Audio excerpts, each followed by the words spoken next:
Hey everyone, today our art studio is the great outdoors, so let's grab these journals and get started. Thanks so much for joining me today and welcome to my nature diaries. In the last few weeks, I have been able to nature journal outside, and I don't usually do that, so I want to share with you today 3 tips to help you be able to want to journal outside yourself. This first tip is to prep your materials. Creating art outside involves things like rain, wind, and of course, you can't forget extreme heat, and not to mention insects and bugs. So to help me face these challenges, what I like to do is prep my art supplies as much as possible, so I will want to nature journal and draw outside in a place where it's not always super comfortable.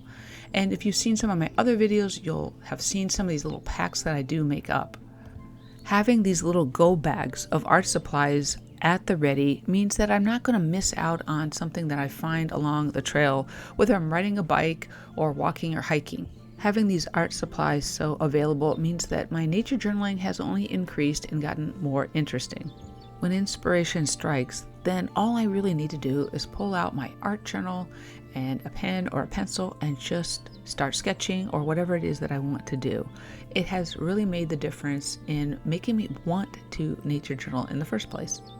After making that basic sketch, I found this large pavilion with picnic tables in it, and I just went ahead and started watercoloring the sketch, and you'll see even at the end of the video my finished layout for this, but I really enjoyed just the idea of painting outside in a beautiful location, and it was so inspiring, and I end up really enjoying just making this little sketch. It's nothing fancy, but it does the job. Keep it simple. This whole idea is key when we are nature journaling outdoors because, in the studio, we can take the extra time to draw and sketch and make things the way we like it.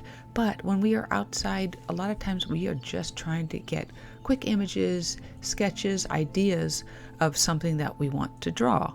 And this type of journaling is actually more normal than it is to make it all finished and looking nice.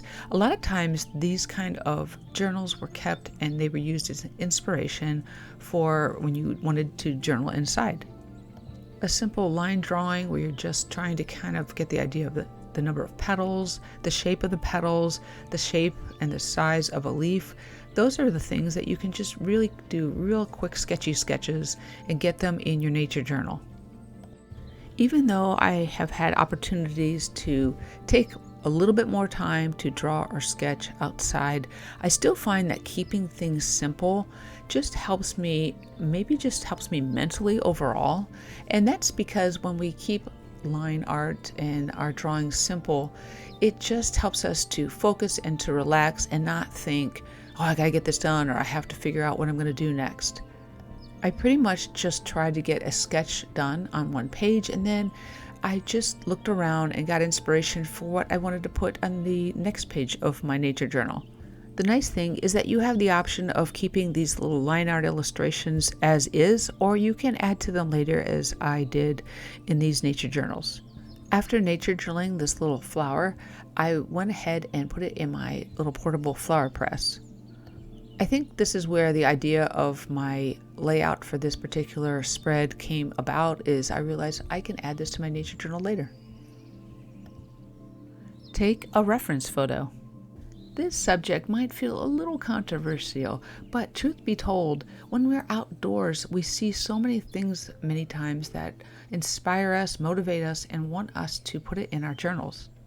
However, sometimes we'll find that our subjects might not want to cooperate with us, and that's okay because they're doing what they're supposed to do. Even with flowers and plants, we don't always have the best lighting conditions, or maybe we just don't have the time to take a drawing or a sketch. A reference photo can be a confidence builder and give us information for later. For instance, we were cycling and we saw this great blue heron, and I hopped off my bike, but the first thing I did was to get video and photos of the bird. I wanted to make sure that I captured enough images, so after I tried sketching them, and I sketched them in this position, but Sure enough, he was hunting and he turned around the opposite way. Now, if I hadn't gotten those reference photos, I wouldn't have been able to put all the information together later when I got home and be able to put this spread on paper. It's a simple little sketch in watercolor, but I love how it turned out, and I still was able to capture the moment and draw a little bit of it, but use the photos too. I make a lot of art from reference photos, and I feel no shame in that. I feel like it's a great resource and reference, and to be honest with you, I feel like the people that maybe in Victorian times who were journaling, they would have envied us for having photos to be able to capture some of the nature around them that they saw, because they often had to really take a moment to observe, and they used many times dead specimens of insects, butterflies, and moths, some of which they did have to kill themselves. And I think of it this way: using a reference photo helps to save a life. Not only for insects or birds or animals, but also it helps save a life with rare plants or plants maybe you can't reach physically. It's just a way to be able to capture another image of them and then take our time later to look at the subject and learn more about them.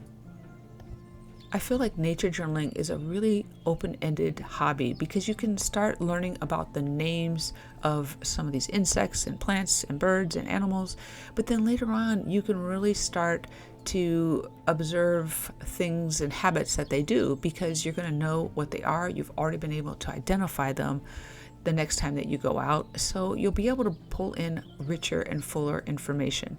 This spread I did work on inside as well as outside, but I did really enjoy the fact that I was learning how to simplify drawings and sketches and everything from nature journaling outdoors.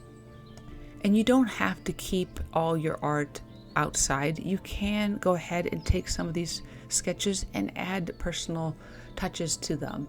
So the first spread that I showed you earlier, I dried out that flower and I went ahead and just Mod Podged it on into this page, and then I did put 3 coats over that. Adding these little personal touches indoors is a fun way of being able to just kind of finish up your whole spread in general.